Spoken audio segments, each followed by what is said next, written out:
Ito na. Mga mahal kong kababayan, tayo po ay tumayo.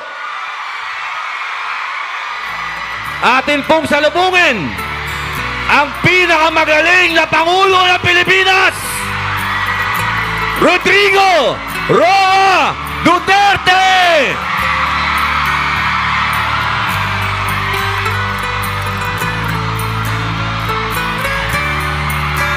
Duterte! Duterte! Duterte! Duterte! Duterte! Duterte!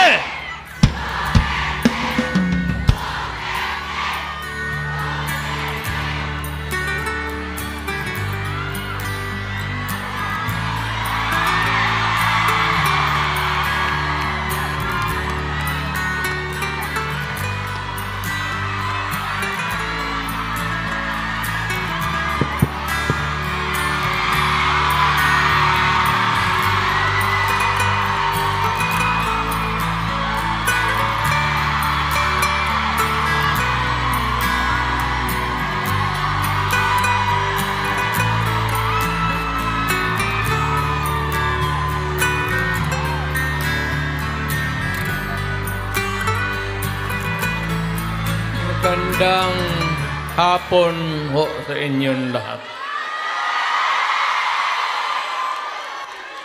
Alam niyo, I do not know if you still believe in me.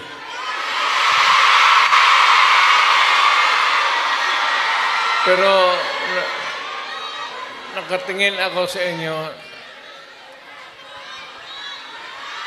Ano ko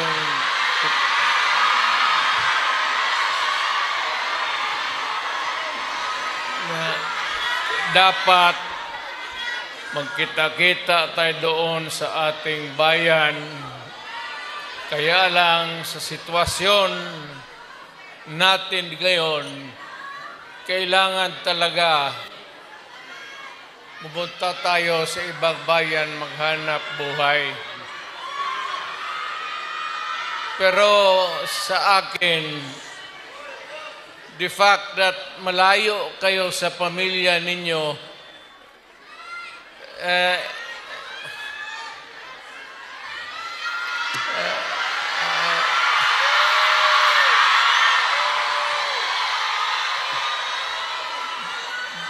dama ko yung lungkot at alam ko yan. Kasi ganoon rin ako noon. Almost 3 years sa labas ako nagtatrabaho. Well, nagtitraining para sa connection ko sa pagka-abogado. Kaya OFW, yan ang pinakamasarap na magkikinig ako. OFW, mabuhay kayong lahat.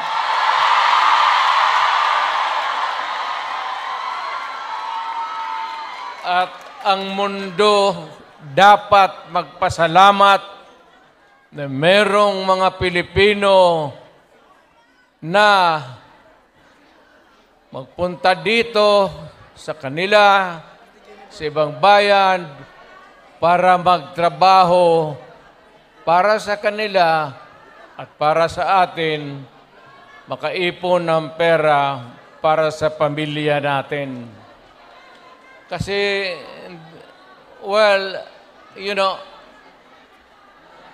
it would take about 7 to 10 years bago mawala itong sitwasyon natin na ganito. But in the meantime, that we are not really ready economically to provide opportunities na trabaho para sa lahat, then I said, napipilitan tayo dito maghanap ng trabaho para sa ating mga pamilya. Kaya ako ngayon dito, this is not the first time that I have kaharap ko kayo. Tanggapin na lang natin kung ano ang nasa palad natin at magdasal tayo na yung pagod ninyo ngayon dito ang makinabang ang mga pamilya ninyo at ang mga anak ninyo. Mabuhay kayong OFW. Kaya yung lahat ng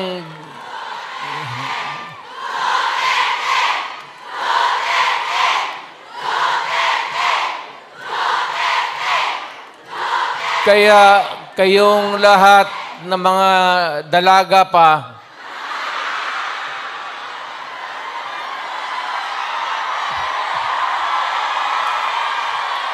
ilan ba kayo? Matagal pa naman ako dito, 1 buwan pa.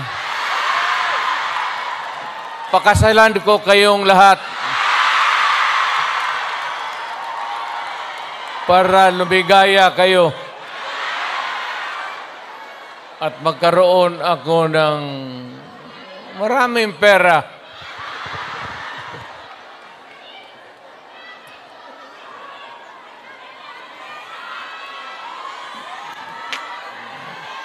You know, hindi lang ito sa sabihin ninyo. Hindi ako nagbubula, ha? Yung mga taga rito na tumanda na nung nakilala yung pamilya ko. Yung matanda na, yung may karanasan sa Davao noon, alam ninyo yan na ang sitwasyon namin pareho sa inyo. Matagal kaming walang ama. Kasi abogado siya, ano pa naman ang Pilipinas noon, ang hanap buhay, nasa siyudad talaga. Ang abogado, walang silbi dyan pag sa barangay. So, ganun, na-experience namin, ako, na ang tatay ko, iniwan kami sa lolo pati lula ko at ang tatay ko nagtrabaho sa labas. Ganon, sa labas ng probinsya. So, damang-dama ko talaga yung buhay ninyo. Huwag na yung kalungkutan. Huwag na yung, kasi that's reality. Ginusto man natin sa hindi, kailangan talaga maghanap buhay. So, huwag na masyado yung mga sentimental na ano. Basta dito, punta tayo dito, nagtrabaho. At nandito kami, pinsan, napasyal ako, kasama ko ang anak ko. Saan ba si...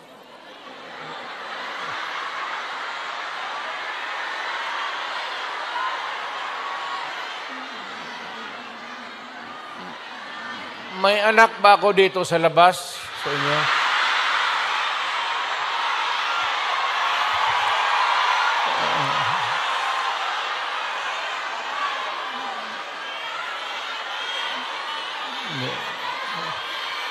Sobra naman yung 5. Pagkaalam ko 2.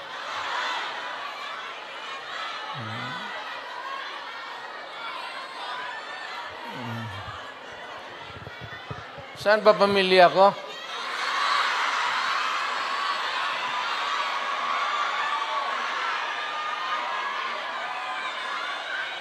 Wala pa, sir. Wala pa. Wala pa si... Si Inday na nakausap, okay na. Ang importante dyan si Inday kasi Inday yung politiko eh. So, mabutit naman. Nauna na. So, anong pag-usapan natin? May pera kayo ibigay? Basket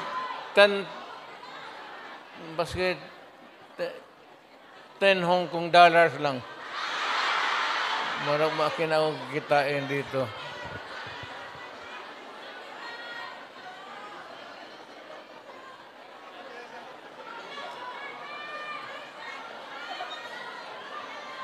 Sunod punta ko dito, magministro na ako. Kasi pagtapos ng usapan natin, give. Gayon lahat. Well, ang problema natin sa Pilipinas ngayon, hindi na kasing bigat noon. You know, you'll have to be patient with government. It is not at all times maganda. Minsan, ang gobyerno may kapalpakan. Ang akin lang, well, of course, kasi from the outside na ako, na makikita ako na yung ganito, yung seldom na tinitignan ng tao, ng Kongreso, na masilip lang man kayo kung ano ang kailangan, not only dito sa Hong Kong, but all over the world, Filipinos who work there. Ang akin, nagpapasalamat ako, ang una-una, yung tulong ninyo sa economy ng bayan. At second, yung social order. Yung problema na yung mga anak natin makapag-aral ng husto. Kaya naman ako nakita ninyo na patong-patong ang kaso ko. Sa totoo lang, baka ang balita ko, may warrant daw ako pag... Hindi, totoo. Yung sa ICC or something. Matagal na akong hinahabol ng mga putang ina.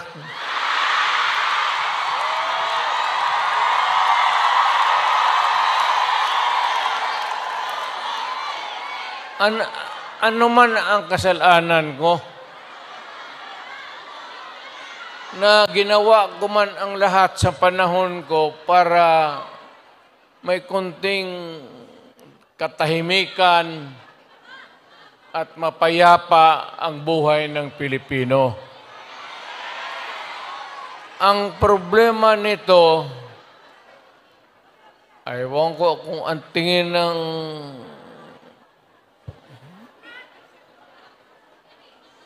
ako'y raw yung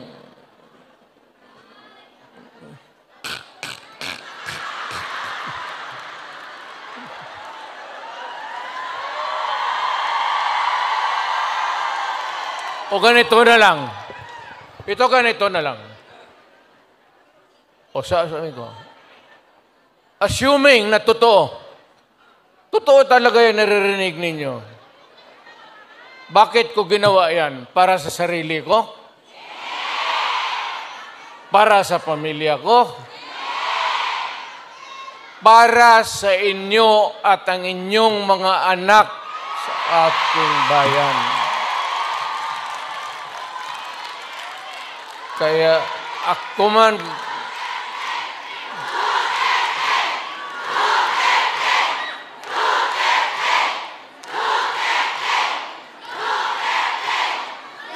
ang higiin ko na lang sa inyo, total, kung ganito man talaga ang swerte ko sa buhay, okay lang, tatanggapin ko yan.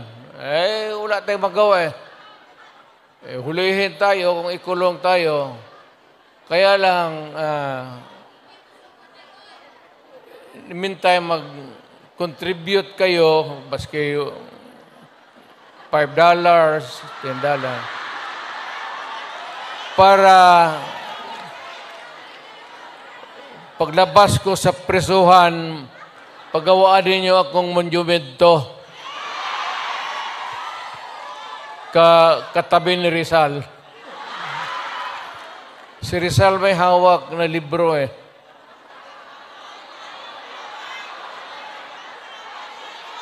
Akin.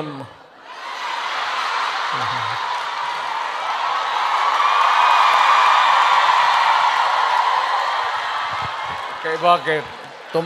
Tumahimik ba ang bayan natin kung Pilipinos,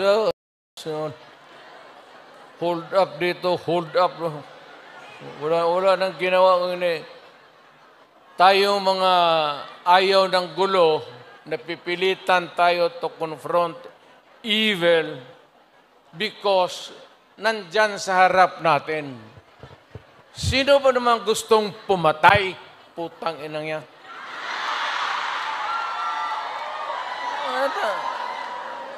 Bakit ako why would I waste my time? Binila, pumapatay yan si Duterte, lumalabas ng gabi, ganon. And so, sino ba naman gusto maging security guard? Na ang kinuha ko, law. So, but, guro sa trabaho, saka alam mo sa gabi, diyan rin lumalabas yung mga masasamang tao. At diyan rin lumalabas yung nakakatakot na magandang babae sa buong bayan.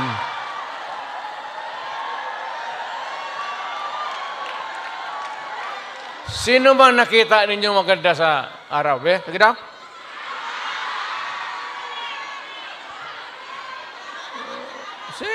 Ikaw. Hindi. Ano na tayo? Seriously now. No, our country is not yet that well off. I'm very sorry na nakikita tayo dito at kayong napunta dito sa loob kasi sa labas mga Pilipino rin naghihintay doon. So, sino may-ari itong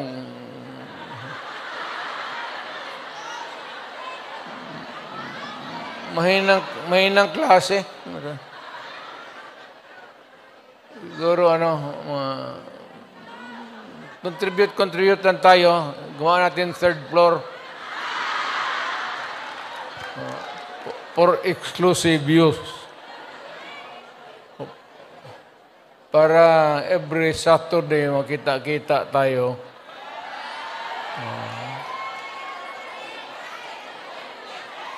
Ano na. Maraming mag-uwi dyan, buntis na.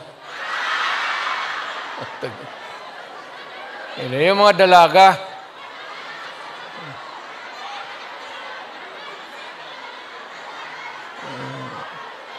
Mahirap kaya walang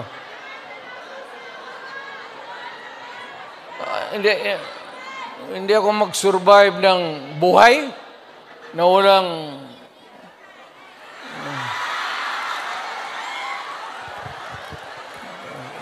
dito pa. Nandiyan ba asawa ko?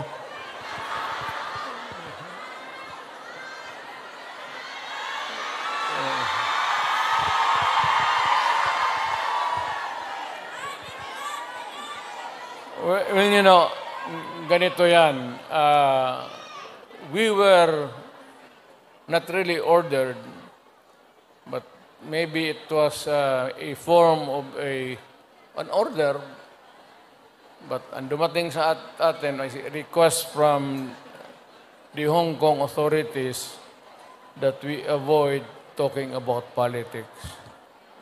Ako wala naman akong no plans to talk about politics. It's too early. I will talk about it sa Pilipinas. Doon na lang kayo makinig. I'm not trying to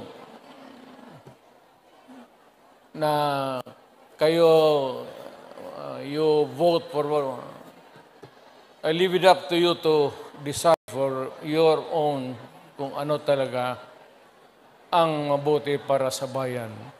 Pero kung ano kayo, if you have to listen to some advice, maybe you can consider the advice ng former president.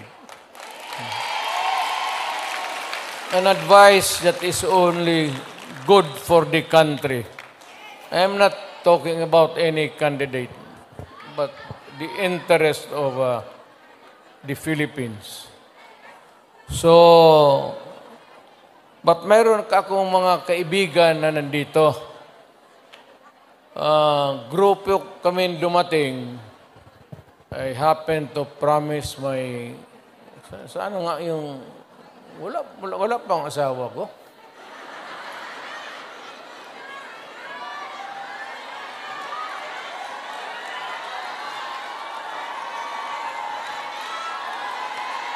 Wala ka?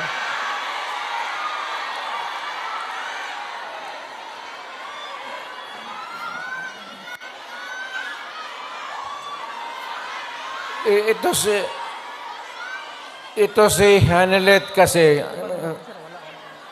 ang asawa ko, overseas worker niya. Yung asawa ko ngayon, yung una kong asawa, wag na yun. Kay nanay ni Inda yun, medyo problema tayo. Alam mo yung nanay ba ni Inday? Tisayan.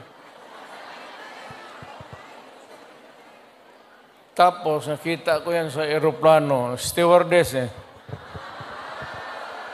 So, pag hinanap ko kung saan yung bahay. Doon sa Monteverde, doon sa Davao, pasok ako sa mga bahay-bahay doon, nakita ko ang gaga. Nagalaba. Sabi ko, ba't maganda ito ah? Tapos sa hagdanan ako sa kabilang, sabi ko, Miss, labandera ka?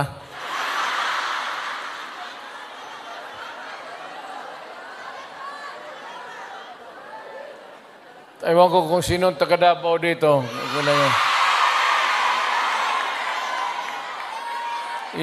Yung hagdanan nila may nung nahalata ng nanay si Puring, mother-in-law ko, inilipat yung aso doon sa hagdanan. Tang inahin di ako makaakyat. Kaya, hiningi mo eh. Ano lang yan yung mga, anong tawag yan? Pukpok sa Bisaya.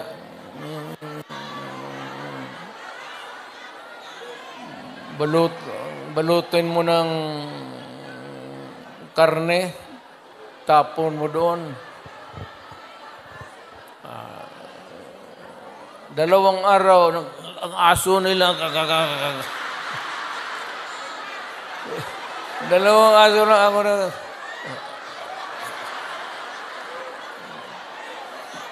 Tangina mo. Nung namatay, kasi yung nanay ni Elizabeth may pwesto sa bangkiruhan. Mga damit. Kaya, yun. Ito naman si Elizabeth, Mahaba ng istorya. Pero basta tinanan ko. Dinala ko sa Digos. Kasi nung na high school ako, nag-abot ako ng Digos. 7 years ako sa high school eh. May graduate school na doon. Umabot talaga ako ng Digos, putang ina. Doon na ako nag-graduate. Sa bagay, sa totoo lang ha, hindi ako nanggayabang. Nothing to be proud of. Nothing to... Alam ba ninyo, ang presidente ninyo, 7 years high school. Oh, taga-Davao, alam. Tignan mo ako, sinong mahusay sa lahat? Kasi nag-aral ako ng matagal sa high school talaga. Tinapos ko ng 7 years para ma-master ko yung buhay.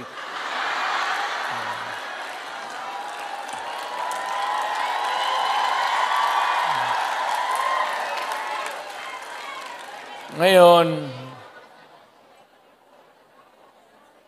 noon nagpunta ako dito, magpunta kami ng pamilya, wala man kaming kilala.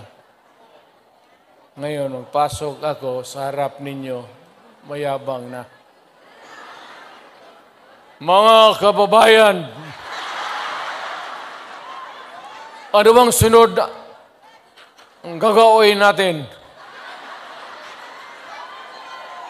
Ano ba itong Pilipinas? Maligaya kayo o hindi? Maligaya pala ka. Sa bahay, hindi na. Yung Inday na. Yun ang maldita. Di ba sinabi ko sa inyo, sino yung mga matatanda dito na? Di ba sinabi ko sa inyo, maliit pa yan si Inday. Sinabi ko na sa inyo, maldita yan, bantay kayo. So, nakita nila, nagbugbog ng pulis. Hindi lang yun. Hindi, yung nakita lang ninyo sa TV, maraming binugbog yan, mga driver namin, pati buang talaga yan si Inday. Pero kung yun ang masunod sa inyo, magsunod sa akin pagka...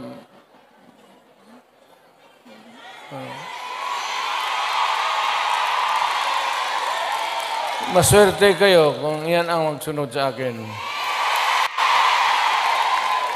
Kasi malapit na tayo talaga sa gira. Mamili kayo ng kalaban. Hindi, ano yan si Inday?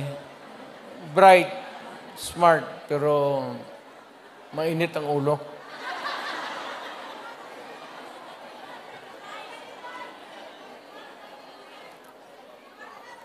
Hindi na ako magtagal kasi ang pinunta namin dito, magpakilala naman. Sabihin ko lang yung mga pangalan, tandaan lang ninyo.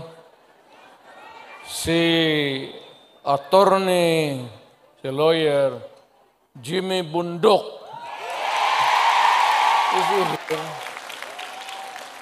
Ayan, nandito pala eh.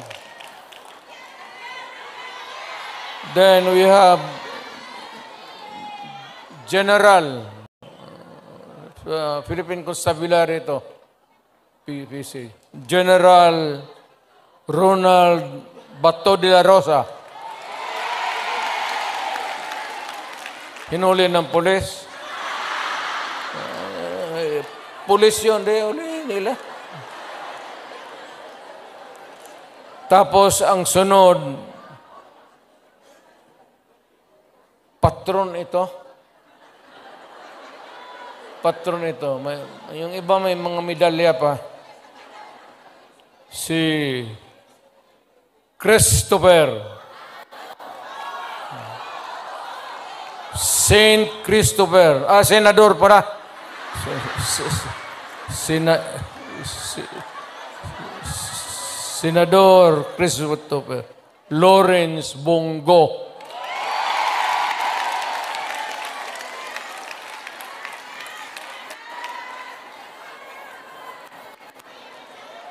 Ito yung si Bongo, noon po, the longest time nakikita ninyo, Mayor, ako, ito yung aide ko.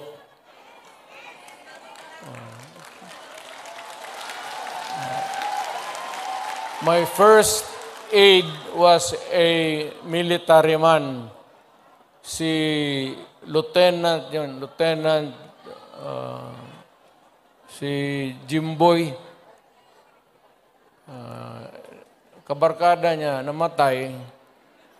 Tapos sabi niya, kung wala pa akong kapalit, many years ago, nag-volunteer siya. Sabi ko, sige. Pero mahusay, Senator Bongo. Pero walang ito bright ito. Bright talaga ito. Chinese eh. Check. Magkwenta ito sa yung mga finances namin, gano'n. Hindi na magamit ng calculator. Dito lang. Putang ako nga, 1 plus 1, 3 na.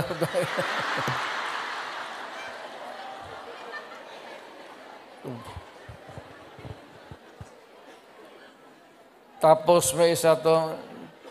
Tayo may-ari ang mga ilunggo, dere. Damo. Si Attorney J.V. Hinlo. Western Visayas. Well, actually, ang Western Visayas, walang representation. Wala talaga.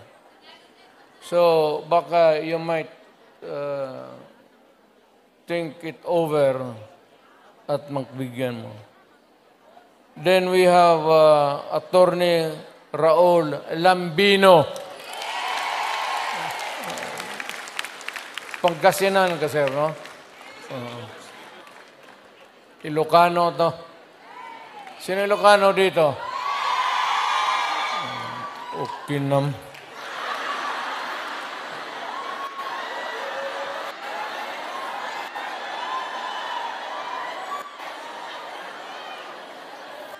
Ang sunod si Rodante Marcoleta. Is a very decent man.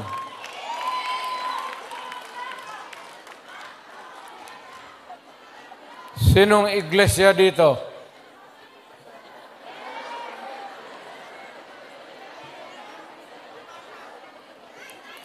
Kandidato natin yan, ha?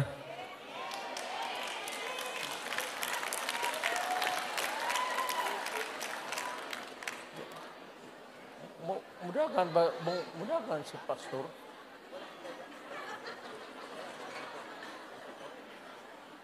Kibuloy mo daga? Si Pastor Kibuloy, Mayor, nasa standing. So kung hindi mo siya gintulo sa akin, sunod yan standing. Puro mudahan siya. Si Pastor Kibuloy. Andito pala. Hindi ko alam yan, ha? Honestly. Tatakbo pala. Baka naglakad ito kasi hanggang ngayon wala pa. Di ba siya yung kaharap ninyo palagi? Pastor Apollo Kibuloy.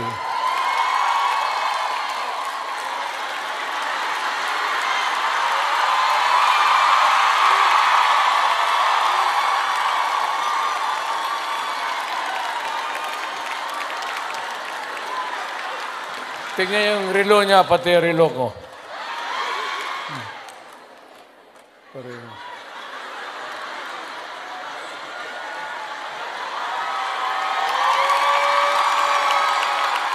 At least si pastor, pag humawak siya sa dibdib niya, kaharap kayo, yung pag-ibig niya yan para sa lahat. Kami naman, kung maglugod, tapos nakatingin ng magandang babae,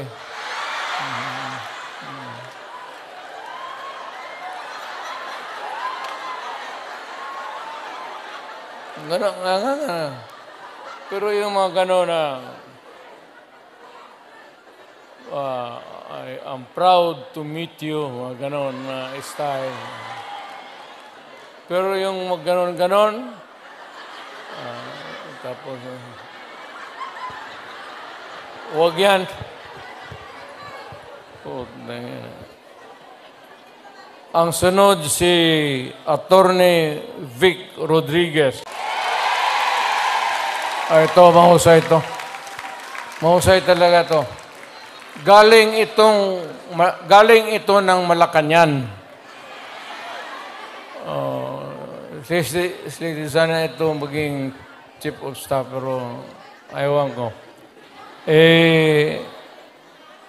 I will not elaborate. Ayaw kong magsira ng tao. Pero ito, umalis ng Malacañang because it was a matter of principle for him. So, maintindihan na ninyo. Talagang prinsipyo na tao. So, itong isa,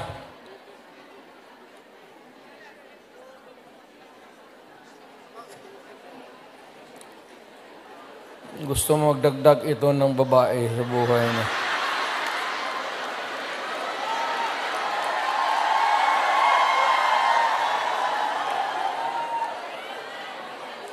Itong magdagdag ito ng mga 3 pa, kulang ang sweldo nito. Si Epe sa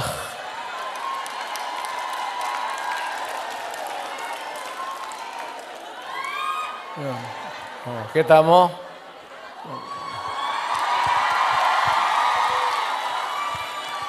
Basta yung magganyan-ganyan.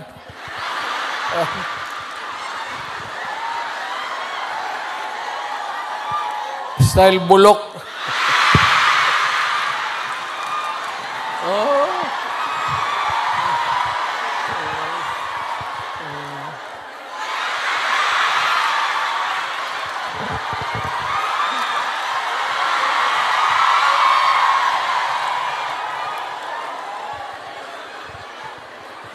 Totoo. Ang kanya ako, William, na pakilala, tapos mag-handshake, mag-ganun muna. Hindi ka naman Diyos. Ginagawa ka lang ng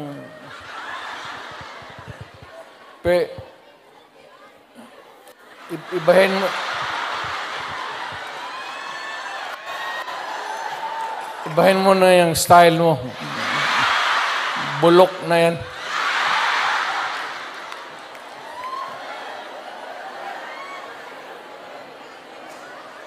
Tapos may idagdag kami, kung sakali lang. Total makatulong ito. Ibig sabihin, kung sumubra kami sa numero 8, taga Davao kasi ito. At hindi naman namin mapigilan kung tumakbo. Nandito, hindi ko naman hiyain. So, isasali ko na lang rin baka. Doktor ito. Pero ang balita ko, mga 8 na pasyente niya namatay na.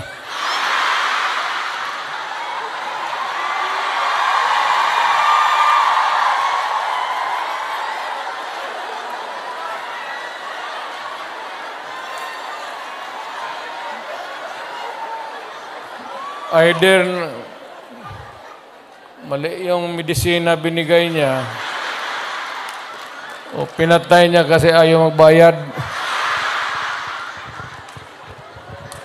Dr. Mata.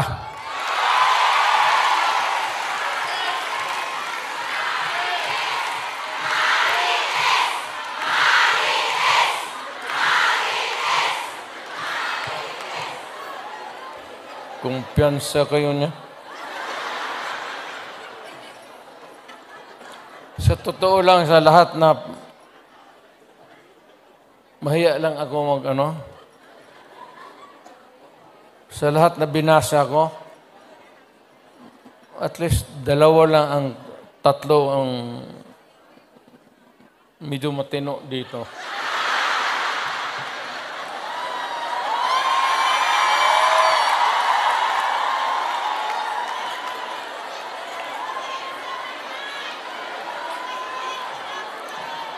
Ang hindi ko talaga masiguro itong si Bungo. Hindi, mababait ito sila lahat. I mean, mga kapatid, I will not, hindi ako ng muka. Time na.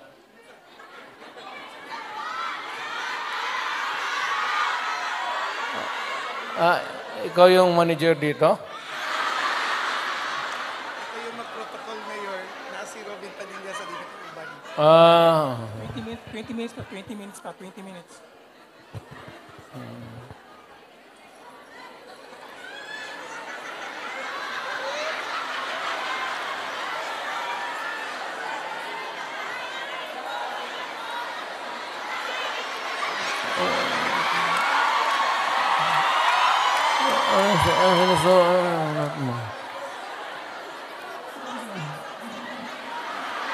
Buntis ka?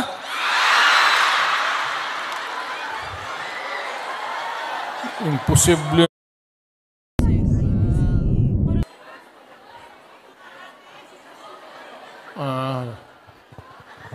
Kala ko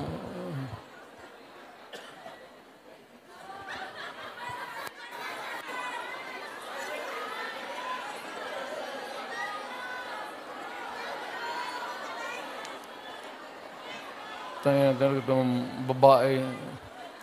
Kaya ka litsi-litsi yung buhay ko. Paski nung presidente ako.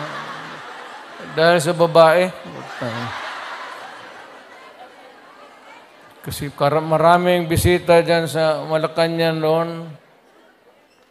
Tapos may makita ako babae na maganda. Unahin mo yon. Bakit magreklamo mo? Pinabuntisan ako ng gwardya mo sa... Tangina. Dito tayo sa party list. Si Harold Duterte. Alam mo,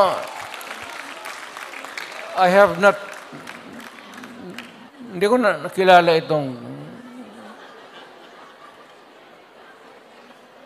nandito ba? Hindi ko talaga nakilala ito.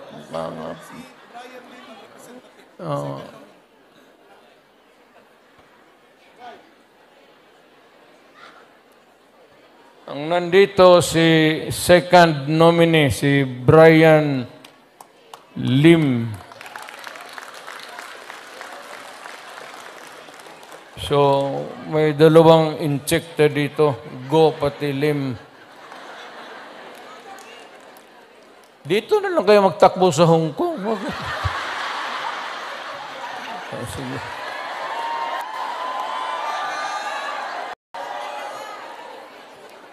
Then pangatlo si Johnny Toleran. Walang sinabi, walang binatbat, o wala?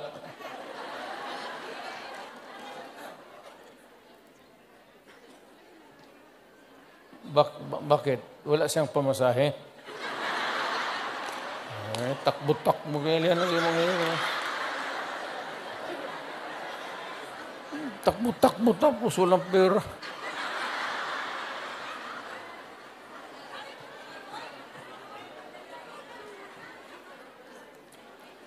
Ano pa ba? Ano pa ba ang, seriously now, ano pa ba ang dapat ninyong malaman? Well, one is that we're trying really to improve the governance of the country to help.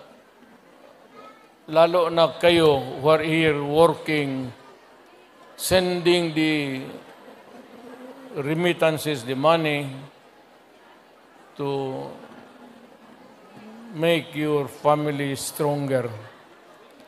I would encourage you to, number one, pray to God that you will persevere. Hindi naman tiis, pero yung mag-persevere ka sa trabaho ninyo. Kasi pag ako, kung hindi na mayor, mag-apply na rin ako dito sa Hong Kong. Hindi man ako maghiya magtrabaho ng bagahe, kaya wala mang kilala sa akin. Just pray to God and rest assured that we are doing everything we can to really improve our country.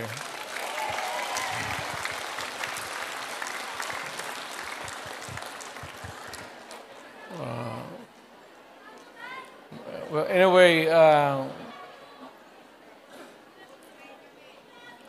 kung hindi ko kayo maano,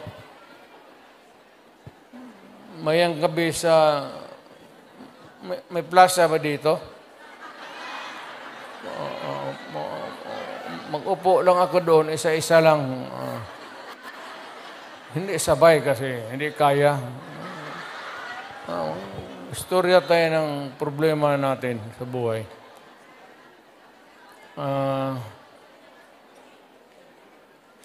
Ano ba problema ninyo?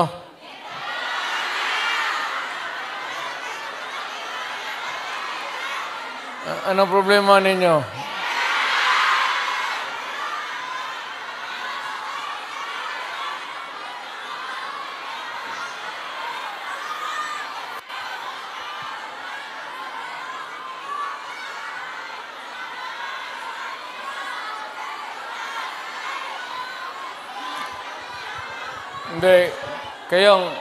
Hindi ako nagbibiro ha, hindi ako nagpapatawa.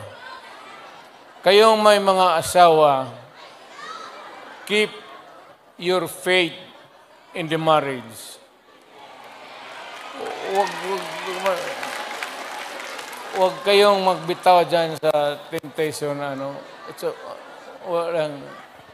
You're here to help your family and do it. Do not waste it in some other things na activities that would destroy the family and destroy you. Ang akin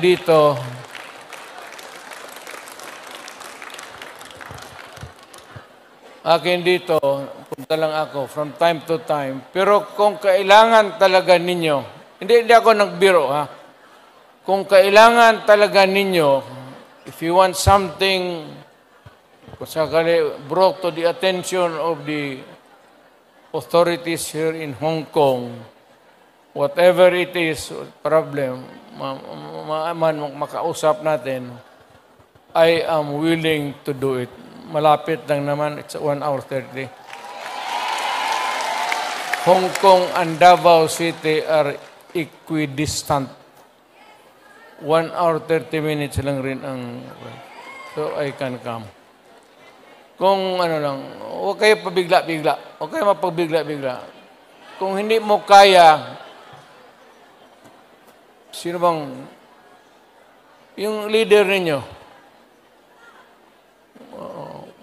Kung hindi ninyo kaya, baski ano klase yung problema. Kung hindi na ninyo kaya, tawagan ninyo ako. Kung may problema ka sa asawa ninyo, iwan, putulin natin yung utin ng butang inang natin.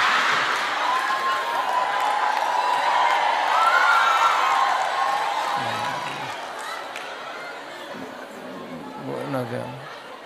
Basta, nandyan lang ako sa Davao. Matagal ako nagserbisyo. I started as a prosecutor. I was doing trial work in court. Then vice mayor, mayor for the longest time. Alam ko ang... basta alam ko. Okay na to.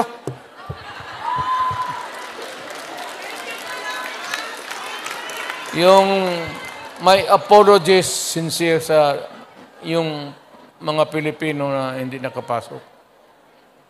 Kindly extend to them my... Wala tayong magawa. Hindi talaga magkasya.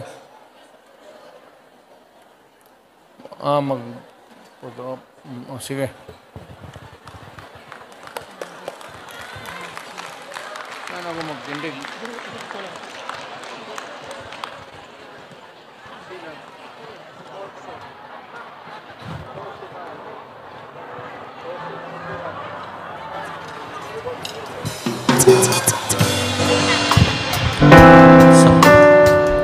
Maraming salamat, former President Rodrigo Roa Duterte.